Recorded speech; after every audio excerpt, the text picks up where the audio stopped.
personal views and opinions expressed by our podcast guests are their own and are not legal advice or official statements by their organizations. Hello, my name is Debbie Reynolds. They call me the Data Diva. This is the Data Diva Talks Privacy podcast, where we discuss data privacy issues with industry leaders around the world with information that businesses need to know now. I have a super special guest on the show today, Mark Smolik. He is the Chief Legal Officer of DHL Supply Chain Americas. Welcome. Well, Debbie, thank you. And thank you so much for having me as a guest. I really do appreciate it. Yeah. Well, it's taken me a couple of years to get you on the show. You and I have some mutual friends together, and I know you're always a busy man. So first of all, thank you for being on the show. Before I get you to talk more about sort of your role and your trajectory in legal and sort of the data space, I always like to tell people how we met, right? So we met in Washington, D.C. We were both speaking at the National Press Club for an event there, and you were the keynote speaker. I think I was a panelist on something else. And then at some point, we were grabbed together and they made us do like a video interview or something. So it was a mashup and it was great. I don't know what happened to that video interview, but it was fun. And it was fun talking with you. But one thing that I remember about your speech that you did that day is that when you started talking, nobody moved. Like nobody was looking at their phone. People were not even breathing. Like they just could not even believe it. And I think at the end, you got like a standing ovation or something like that. And it was so fun. And this is the reason why I like you so much is because you're obviously a very well-regarded attorney. You're a business person and you're very plain spoken. Maybe that's a Midwestern thing we have in common. But I love that about you. And I want you to definitely introduce yourself. Well, I appreciate those comments. Thank you very much. My mother would be so proud to hear them.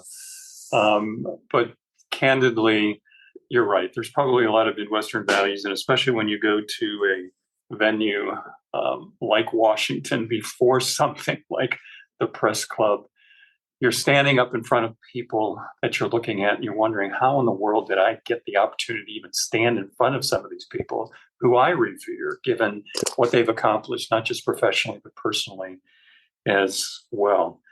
But, like anything else, when you find something that is a topic or something that you want to talk about, especially if you can relate it to people that is near and dear to you and that you can talk with about passion and telling the stories, people tend to listen. And that's exactly what happened. And I remember that event so vividly. And then, of course, having an opportunity to connect with you as well. So a little bit about me. I mean, you've already introduced me with regard to my legal role. I've been an attorney for now 35 years. I've been so blessed in my career. I'll give you a little bit of an insight. I started off as an associate at a law firm. There were three associates and 10 partners. It was up in Cleveland, Ohio. And most of the work I did, Debbie, was the work that the partners didn't want to do. But I had a bit of a unique situation because throughout undergrad and law school, I worked construction. And some of the guys with whom I worked construction became clients. And they did some things, sometimes some stupid things, but ultimately they needed legal counsel. So they came to me and it allowed me to build a little bit of a book of business. But something unique happened early in my tenure at the law firm. And that is an opportunity arose for me to join the in-house counsel team at Sherwin-Williams. So here I went from kind of a jack of all trades, young associate, not knowing a lot about much, working in this corporate environment. I absolutely loved it. My boss was 3 years older than me. His boss was 2 years older than him. We worked for a very, very progressive general counsel who ultimately became the CFO at Sherwin-Williams. And what was a legal team of about 18 grew from there. But I learned a lot substantively. And more important than the substance of law was some of the M&A opportunities that I got involved in. Now, I got to be candid with you. I had no idea how to do anything involving mergers and acquisitions when I started with the company. But I got partnered up with the executive VP who was head of business development. And Debbie, it was fascinating. And I know this is a lot about me here, but I'll stop here in a little bit, because what I learned was the people side of the relationship. Is he had a relatively unique name. His name was Conway Ivy, and he's my age at the time. And I'm 60 years old at this point in time. So I'm working with these young lawyers, learning all this great substantive knowledge, but I'm working with a mentor who is just fascinating from a leadership perspective. And I learned a lot about how to connect with people. Maybe that's somewhat of what came out in Washington. But after my stint at 13 years at Sherwin-Williams, most of it outside the US, I had an opportunity to join Safelite Auto Glass as a general counsel. And I did that. I was 39 years old. I spent quite a bit of time there until we sold the company. And then I had the privilege to come join DHL. This is my 14th year here. So it's been an incredible ride. I started here in 2009 with 5 people. We are now a team of 80. So there's been a lot of growth in the organization. And I've been so privileged to be able to surround myself with some folks who are way smarter than I am, but all who are committed, just making sure that we have an opportunity to really continue to deliver value to the organization. So I've been talking a lot, so I'll pause here for me.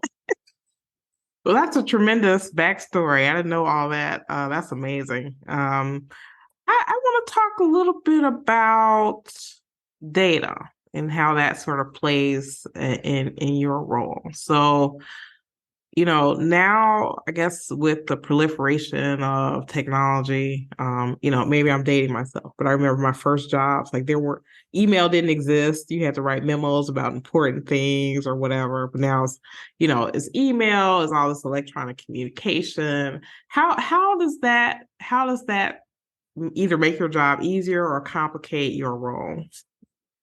It is among the most exciting elements of my role, especially in my leadership position. But just for a moment, I grew up, and if you really want to dial the clock back, folks, gasoline was 32 cents a gallon.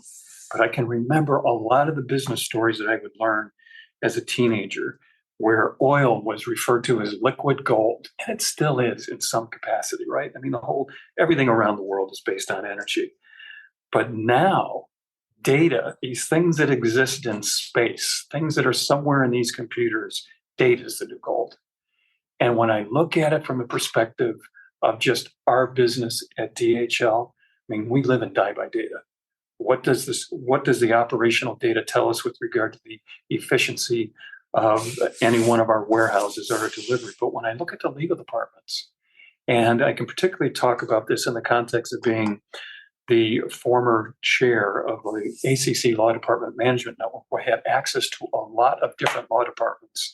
And of course, through my involvement with Clock, I find that a lot of legal departments continue to struggle with a couple of things. One is the traditional element of we're legal, we provide legal advice. That may very well be true, but in a department like mine, that is our core. That's the service we provide. But I've got 80 people, and I've got money that has to be generated by the business in order for me to pay those 80 people, in order for me to handle things through litigation with external counsel. There's a whole business of the department. And where I think the data element and law is so relevant is, what are we doing with all of the various claims, litigation, or matters that we not only have handled historically, but currently handle and will continue to handle? And what story is that data telling us? How could we leverage that data in such a way to identify risk and to take steps to appropriately mitigate risk? And let me give you a little bit of a story. It was a number of years ago where I brought together a few of the leaders of my team. And I said, look, guys, on average in the United States alone, we have about 130 Equal Employment Opportunity Commission claims pending at any one time. And that's public knowledge. But that is year after year. And every single year, every time a new matter comes in, we open an electronic file, we handle it, we close it, we go to the next one. But what does 130 over just the past 5 years of claims tell us? What's the common element? How much does it cost us? What are we finding with regard to this jurisdiction or this venue? Or what is the typical type of claimant that generates the most claim costs. So, Debbie, what we did is something a little bit rudimentary. We literally went back, we looked at 5 years of data, and we said, okay, looking at all that data, here are the top 10 different parameters that came out of all of those claims that led us to conclude that if we have a new employment claim, on average, it's going to cost us X dollars. It put us in a position of being able to use that data to go back to the business and say, look, here are the sites that are your biggest offenders. But every time you get in a new EEOC claim, you need to take X number of dollars, it's a little over $20,000 of revenue, set it aside to pay for that claim. And by the way, in order for you to get $1 of revenue, you have to generate $30 in sales. So that $20,000 claim is actually $600,000 worth of revenue. And it allowed people to put things into perspective and to really see the value of how you can leverage data in a very, very meaningful way. So in just closing on that comment, the law departments that are being progressive, who are really looking at their data, their claims history, just to make some informed decisions on how they can identify and mitigate risks, are the ones that are really enhancing their value propositions to the business.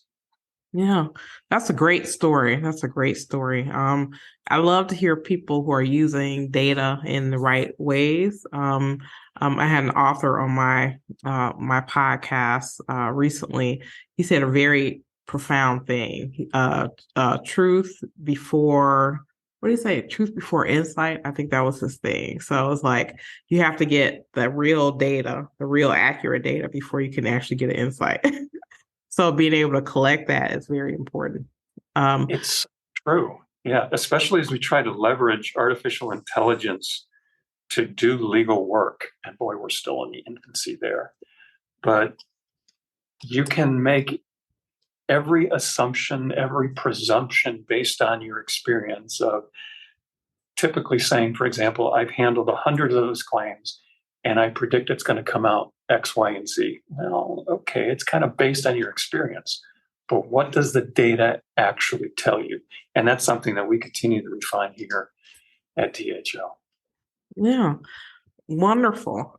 So I wanna talk a little bit about people and privacy. So the thing that has happened over the last several years, as we see more privacy regulation, what it's doing is changing the way that businesses either collect data or they retain it. So, like, for example, in the past, there weren't very many laws that said that you had to handle data a certain way, unless there was some kind of statutory requirement, right? Like, okay, this type of data you have to keep for X number of years.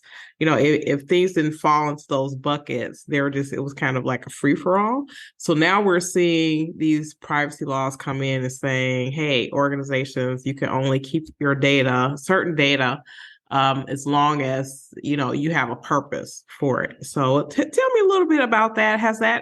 Have you had these conversations within your organization, or have you heard this from other people? Oh, particularly, well, the answer to your first question is yes. We definitely had the conversation in our organization, particularly when it comes to the legal team supporting the HR team. And that's not just in the United States, that's in every country in which we operate, not just here in the Americas, but I also have the privilege of serving as the chair of our global legal services practice group. And it's true of every country in which we operate around the world. And I'm of the opinion that of the top 5 issues of a broad nature that are on the minds of HR professionals and lawyers that support HR professionals, privacy is surely among those top 5. Absolutely. Yeah. And it's one people continue to struggle with, particularly because you have jurisdictions around the world that are very different in their approach. And even if you just look at our own country, I mean, if you're in Europe, sure, you've got separate countries. You have the EU. Here we've got 50 different states within one country, all of whom address privacy very differently. And some of whom aren't even ready to begin to address it at all because it's so daunting. But, like anything else, the guiding principles that I have been following with regard to advising our folks on privacy issues have a common theme. It's an acronym, ACO. The A stands for advise. Advise the business on the core elements of what they need to be aware of when it comes to what I'll call people privacy, data involving people. Totally different when it comes to data involving entities, right? The C is consent. Just make sure you have full disclosure with regard to how you're going to capture the data, what you're going to use it for, and make sure you have a meaningful way of capturing that consent. And of course, even if somebody has consented to you capturing that data on them, give them an opt-out opportunity. Now, those are three very, very general, Debbie, but in particular, it comes out of some research that my team recently did in about 40 different countries around the world, supporting our HR team, particularly with regard to very sensitive information from employees. And that's kind of the theme that we have found around the world. Wow, that's a great acronym. I have to use that. Right. So different jurisdictions, regardless of where you are around the world, those themes come up, right? Depending on the type of data that you're using and things like that. I wanted your thoughts about. I think there's kind of a dichotomy here that's being created. One, and you probably have heard this over many years. Many years ago, a lot of people in legal, I know, we're talking about federated data, which is nothing wrong with that. But the idea in some people's heads is like, let's just keep everything forever, and then possibly we'll get some insights from it. And then so what we have now with some of the laws and regulations, they're saying, don't keep everything forever unless you have like a true purpose for it. So I feel like those are kind of competing themes in the way that data is being handled. What are your thoughts about that? Well, there's two different schools of thought.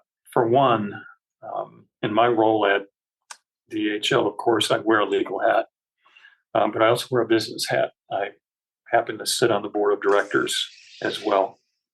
Putting my business hat on, purely a business hat, and thinking of the data that used to be kept prior to everybody having email and laptops. You had data, it was either on a piece of paper, on your desk, or in a folder somewhere in a filing cabinet, right? And you accessed that data and hopefully had a system in place that allowed you to retrieve that data when you needed it. And you had no ability to search it other than, hey, I'm pretty sure I have a file on ABC. You'd go pull it and you'd look through it, right? And some progressive companies decades ago had systems in place to purge that data, largely tied to the statute of limitations associated with tax-related matters. But then the world changed over a fairly decent period of time, when file cabinets, although they may still exist somewhere, are now replaced by laptops, right? And our data is everywhere. When I think of the concept of forever data as a business person, candidly, I love it. Think about a situation where you got a 20-year-old customer who says, hey, I really like the way that we did things 2 or 3 contracts ago. And you look back and say, oh yeah, that was 12 years ago. Yeah, sure, we can do that again. Or gives you the entire history of that relationship, literally at your fingertips. I mean, you could even, as you know, open up if you have Outlook, put a file in place for customer A, and have every single communication and document you ever had associated with that customer over whatever period of time that you want. So the business person in me loves it, okay? And to a certain extent, the lawyer in me loves it too, Debbie, with regard to forever data. But the litigator in me hates it.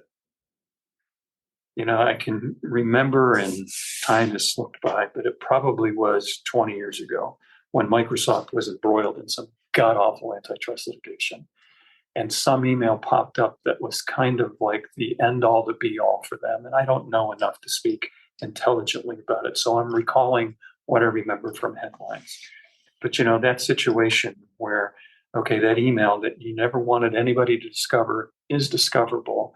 You find out that it was from 15 years ago, and you wish you had a data purging mechanism in place that said anything older than X is gone. Companies are continuing to struggle with how long do we keep data. And it is a struggle that I think is going to continue for quite some time. If you go back 5 years ago, the cost of just keeping data in a system somewhere was such that it was pretty expensive. But now you could buy space. You're talking terabytes of space for very insignificant amounts of money. So it's no longer as much of a cost driver as it is more of a, what I'm going to call, corporate governance associated matter. The balance that I think that lawyers will always have is a desire of the folks in the business saying, I want to keep everything because I need that data to help me support my business. And the lawyer saying, yes, but prudence dictates that you not keep it for longer than X because of the risks associated with litigation. Lawyers can't control those decisions. All we can do is provide insight with regard to some of the pros and the cons associated with it. There's no one size fits all. Even among our own organization, we have different approaches around the world with regard to how long data is kept. And the same is true of emails. How long do you keep an email? And when does it automatically get purged from the system under what circumstances? That's amazing. Thank you for that. I want to talk about something topical in the news. ChatGPT, generative AI. I am amused by a lot of the articles that I see, about the AI is going to take over lawyers' jobs and things like that. You're the perfect person to ask this question. What are your thoughts about kind of AI, especially some of these emerging AI tools and technologies as it infiltrates kind of every aspect of professional life? But what are your thoughts about that evolution in legal? There haven't been a lot of evolutions in legal, at least in the 3.5 decades that I have been involved in the industry. And there surely hasn't been much in the way of revolution. But in the past decade, there have surely been a lot of individuals and organizations, including me personally, that are trying to change things about how we do what we do in the delivery of our services, on the one hand, and in the management of the business of law. Here's how I view artificial intelligence. It's at its infancy. In a matter of 2 months, anybody who goes to Legal Week in New York and has the opportunity to walk through the Grand Convention Hall is going to see everything about everybody. And it's like a car lot. You've got different booths set up for different technologies. Everybody's got their own little way of trying to solve the problems of the world with regard to their piece of technology. There's an awful lot of discussion and a lot of focus about leveraging AI to really focus on the lion's share of what corporate law departments do, which is drafting and negotiating contracts. And if it's not that, it has been for a number of years and still is how to effectively deal with discovery of documents in litigation, e-discovery. And of course, there's multiple other players out there as well. But Deborah, that technology surely has a place. And we're going to get to a place eventually where machine learning is really going to help us do a better job drafting and helping us negotiate our contracts. It will do an excellent job helping us organize those contracts, driving the efficiencies of drafters, whether you're a contract manager or a traditional lawyer who is drafting those contracts, by readily making available to you different clauses, alternative scenarios where you can plug and play and really help put together a more efficient approach to drafting a contract. But when it comes down to having a document with words on it that you now have to negotiate, I can't see an instance where artificial intelligence is going to take the place of the back and forth with regard to the art of negotiation. And when it comes to the overall broader concept of the delivery to legal services, here's what I've learned in my own experience. Early on in my career, it was about me. It really was. It was me working at Sherwin-Williams to prove that I was the best member of the team, that I could deliver on time, that I really had thought through the issues.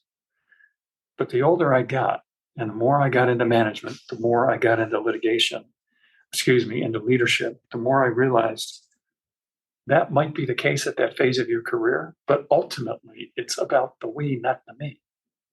And it is about the perception that people have of you as a lawyer and the delivery of those services and how you interact with people.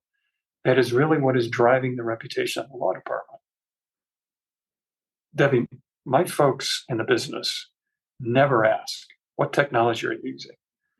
What AI are you using to leverage how to draft contracts better? Because at the end of the day, all they care about, do we have a contract that appropriately balances our risks? And that is a balanced approach in dealing with our customers. That's it.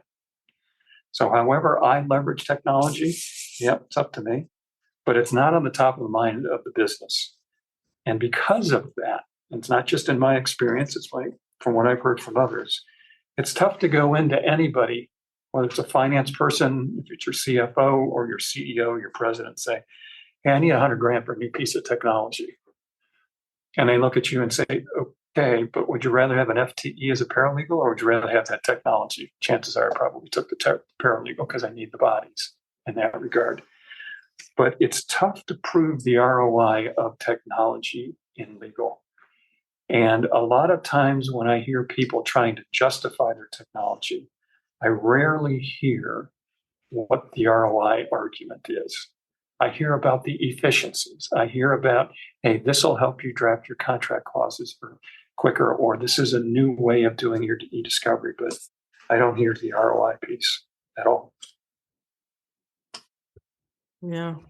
I think that's probably a problem across almost many industries where people get excited about a tool that they see and they want it with the bells and whistles, but they can't really make a business case for it, I think. Yeah, and there's a bit of an art in that, and that might be a podcast for you at another day. But you raised some other things with regard to leveraging technology. I mean, I'm going to be the first to admit that there have been a lot of instances where I'll be on the phone with somebody and they will be talking about something, asking a question, and then something will pop into my mind. Not quite sure what the law provides on that, but I'll go out online and I'll find the guidance that I need. And that happens several times a day. You refer to as chat. Microsoft's behind it. There's an awful lot of utility there. Pretty new, but I think that's going to be pretty significant for just general business utility.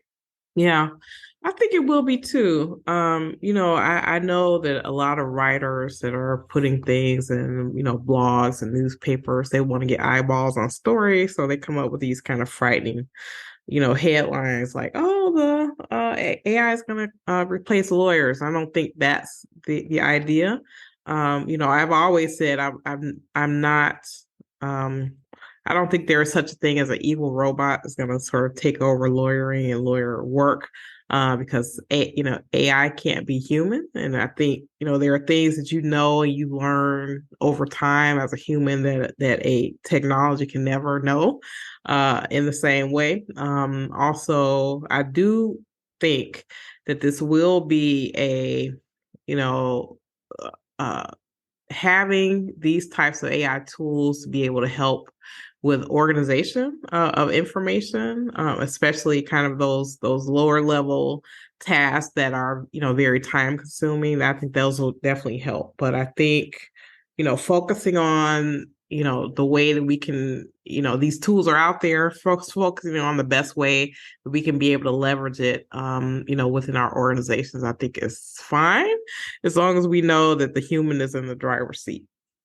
Oh, I absolutely agree with you, and I emphatically agree. And I think this is likely even for the next generation of lawyers behind me who ultimately make their way to leadership, whether at a firm or in an organization, that artificial intelligence will not replace the human element behind the lawyer. At the end of the day, the business people with whom I have worked in my career realize they could probably Google a question and get guidance on an answer, right? But what they need is somebody to come through and sieve through all of that, somebody that they trust their judgment to say, yes, theoretically, that might be a risk.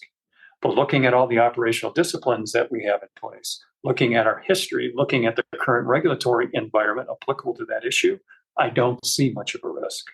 And that is where you strike the balance. And ultimately, at the end of the day, most of the business folks are looking for you to guide them to, can I do this, or am I restricted from doing this? In most instances, there's usually a guiding to a yes, maybe with some conditions to it as well. One of the things that I wanted to mention, particularly with regard to leveraging technologies, is some organizations that are literally finding ways to harness data to help us do what we do in legal, whether at a law firm or at a corporation, better, faster, cheaper. And one organization in particular, it's a very, very large publicly traded company, is developing a new litigations insight platform that will give anybody, any lawyer who touches their system, access into, imagine this. This is, I think it's pretty cool. Let's assume that you've been sued in, pick the jurisdiction. Let's just say San Francisco, California. Let's assume it's a labor matter. And let's assume the judge is Debbie. And you go in and say, okay, I just got sued. I'm in Debbie's court. I'm in San Francisco, California. The plaintiff's lawyer is Judy Jones. My lawyer is John Smith. And I want to know the likelihood of the plaintiff, or excuse me, the judge, you, Debbie, ruling for the plaintiff and the defendant. I can tap the database, and the database is going to go out there and say, oh, yeah, Debbie's had 200 of these, and she's ruled for the plaintiff 90% of the time.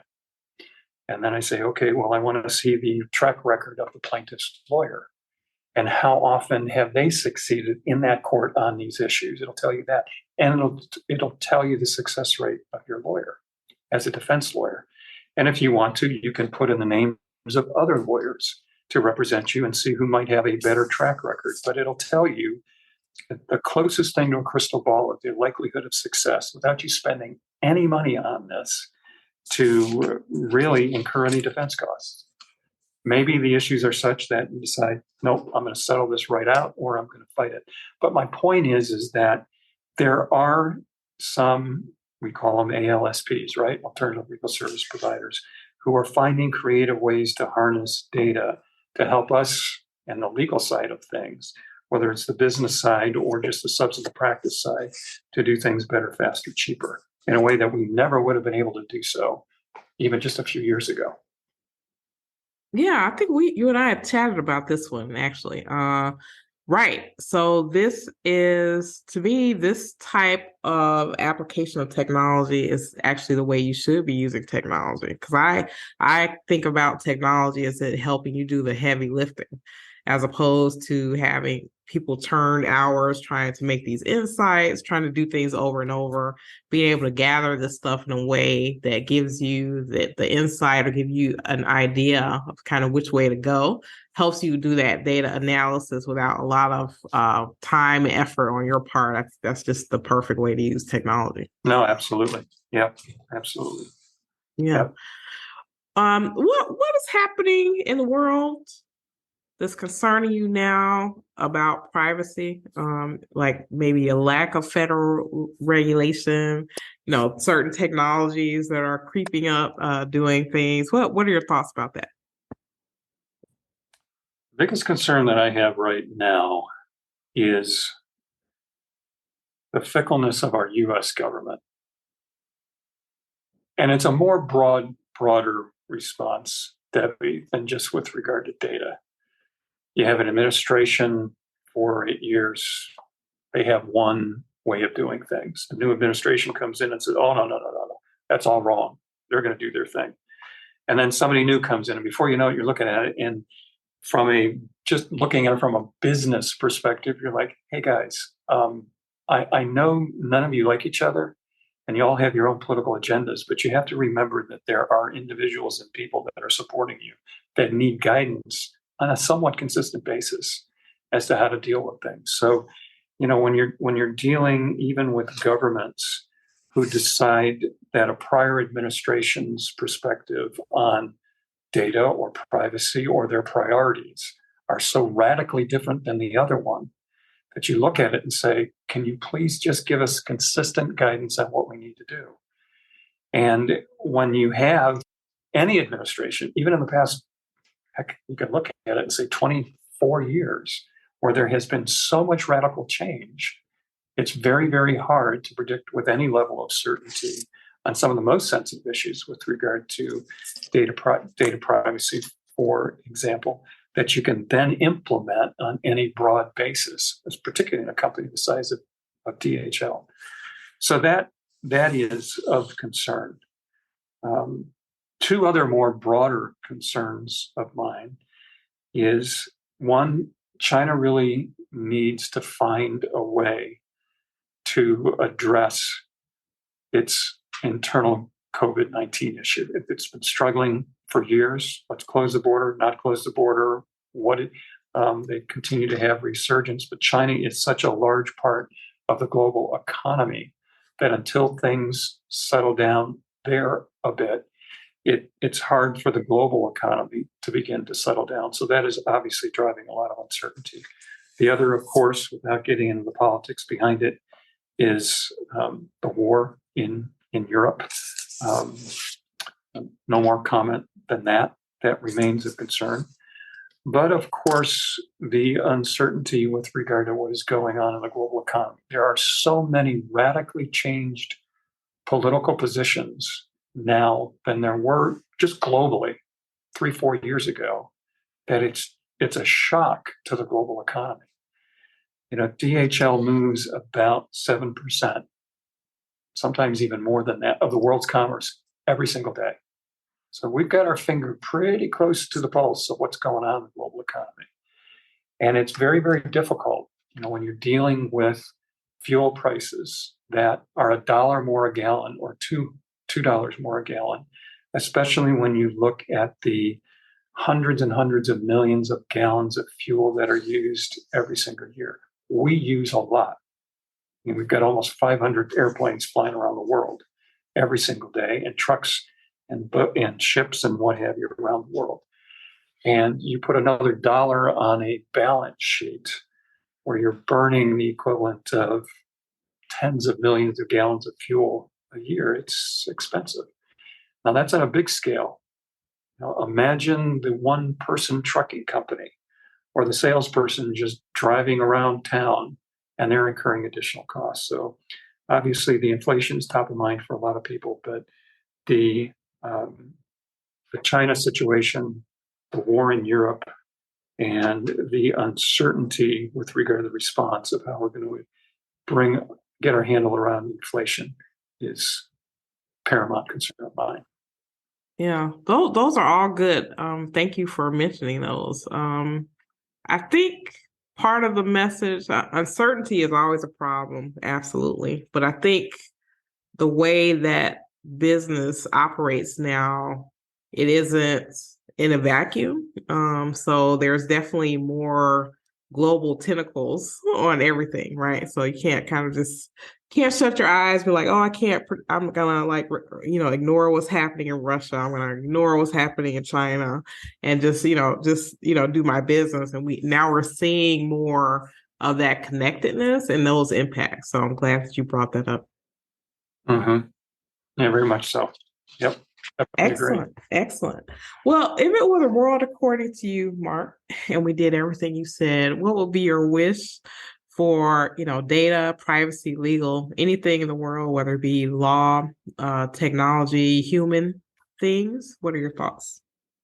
Well, God forbid we did everything that I wanted to do. I'm one of many, many people who have the privilege of working in our industry, and one of a select group of folks who have the privilege of being able to say they work as a general counsel, chief legal officer for really any size organization. So I'm going to answer your question a little bit differently, and that's in reference to the legal industry. What I'd like to see continue to come out of our industry is the renewed but more intensive focus on the operational side of what we do and how we do what we do. We focus so much on the service side. And don't get me wrong, Debbie, that is That's our core. We sell or provide legal services. But anymore, whether you look on the variable side of a corporate legal department where you are engaging external counsel, where you start with, for example, when I was associate at a law firm, it was $75 an hour, where that same associate is billing $375 an hour, or partners are billing $600-700, in some jurisdictions $2,000. You've got to look at it and say, I can't afford it. And you can't just continue to add increases year after year. So the more that we as an industry could look to ways as to how do we do things better, faster, cheaper, leveraging technology to organize our approach to litigation even better, perhaps through the approach that I was sharing with you with regard to the large public company. And if you'd like insight into who that is, I'll tell you that at another time. The time is just not right at this moment. But we've got to leverage that technology to help us do things more efficiently, because that is ultimately going to help us enhance the service offering. And for those people that are paying our legal costs, whether it's a corporation with a law firm or the individual who's hiring an individual lawyer, ultimately, at the end of the day, we all want to see better control over the cost of providing those legal services. Technology is a tool for us to help get there, but we've got to be smart as to how we roll it out. And we have to be smart with regard to what we as purchasers of those services ultimately focus our priorities on. AI is great if it is used to harness, organize, and leverage data to help us tell a story to identify and mitigate risk. When it comes to the data privacy, Debbie, I'm going to be long retired, and you may be too, before there is any sense of what we might call a consistency with regard to data privacy. European Union has been driving it for a while. So that's kind of the gold standard, right? Lots of organizations, lots and lots of governments are trying to catch up with all that, trying to figure out what it all means. But we're going to continue to migrate away from paper into the digital world. And, I know a fraction of what is out there about me in the digital world. People tell me that you'd be shocked if you really had the opportunity to learn what is out there. And they say, and you'd probably be upset as to who knows what about you on the dark web or what have you. There has to be some progressive stance, particularly with regard to what is out on the dark web and what have you. That's a call out. But one other thing I want to mention, particularly with regard to data privacy, and it has to do with social media. It's a proliferation of information that in many regards we all know is false. It used to be that you'd open up the newspaper or you'd hear something on the news and you'd pretty believe it. Anymore, you got to be cautious because of the spin that are put on messages that come out of the media, in the mainstream media. But particularly with regard to social media, and I'm going on a tangent here, so forgive me. That's all right. Go for it. But when the large social media platforms came to be, and our US government looked at it and said, wow, look at what we could help proliferate with regard to the dissemination of information and the exemptions that those platforms received from the federal government with regard to what I'll call the truth in publishing. We hold what I'll call traditional media, newspapers, magazines, accountable to certain standards. You print what's true. But yet we have an online social media digital platform that will allow to print anything. Doesn't matter if it's true or not. And somehow we've got to do a better job, particularly in our own backyard in the US, in making sure that the platforms that so many hundreds of millions of people rely on is publishing data that is factually accurate and not misleading. And in many regards, it proliferates a lot of abuse of private information about people and the dissemination of just downright false and misleading information. So if I had a magic wand and I was in charge, I'd change that. But here I am. That's a great wish. I think I think I heard someone say this, which is true. I remember growing up, first of all, there wasn't that much media. So there were just a few, maybe you count on one hand the number of TV channels there were. News was only on for like, a couple, like maybe half hour every few hours. And even though you may have chosen a different channel to look at, they were all telling like the same story. So social media, there are, thousands of channels and they're telling totally different stories to different segments of the population. So it's quite troubling. I agree. In that traditional media years and years ago, since you opened up that door, I'll kind of a little bit. You're right. There were just a few. There were NBC and CBS, just to name a few, and they did tell the same story. And you could go between it, pretty much the same story, no political bent on it. But there was one anchor or one news person in particular who, when he signed off, said, "And that's the way it is." And it was Walter Cronkite. And lots of people who hear this will say, "Who's that?" Go out and Google it, folks, and you'll see. And you believed it because that's what it was. It was factually presented. Maybe we'll get back to that at some point in time, but it's going to take a forcing mechanism, like perhaps the heavy-handedness of a federal government like the U.S. to say, no, you're going to publish something.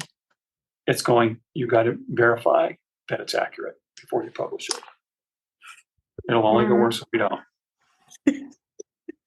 Well, thank you so much. This is amazing. It's always a pleasure for me to chat with you, and it's an honor to have you on the show. I know everyone will love the episode. It goes both ways. Thank you. It's like I said, it's a privilege for me as well, and I can't tell you how much I value your friendship. I surely follow you on our social media. I know what you put out there is factually accurate, so thank you very, very much. But it's insightful, and I really do appreciate it. So thank you for doing what you do. Well, thank you so much. Well, thank you for being such a leader and such a plain spoken person. People look up to you all over, not only in legal, but in other industries as well, because I think we just need more straight talk, don't we? So, yeah. Well, we do. So my byline, and that's the way it is. So to borrow off of Walter Cronkite, I am who I am. But thank you. Thank you so much for being on the show. Right. I really appreciate your time, and I'll talk to you soon. All right. Okay, Debbie. Take care. Okay. Bye-bye. Bye-bye.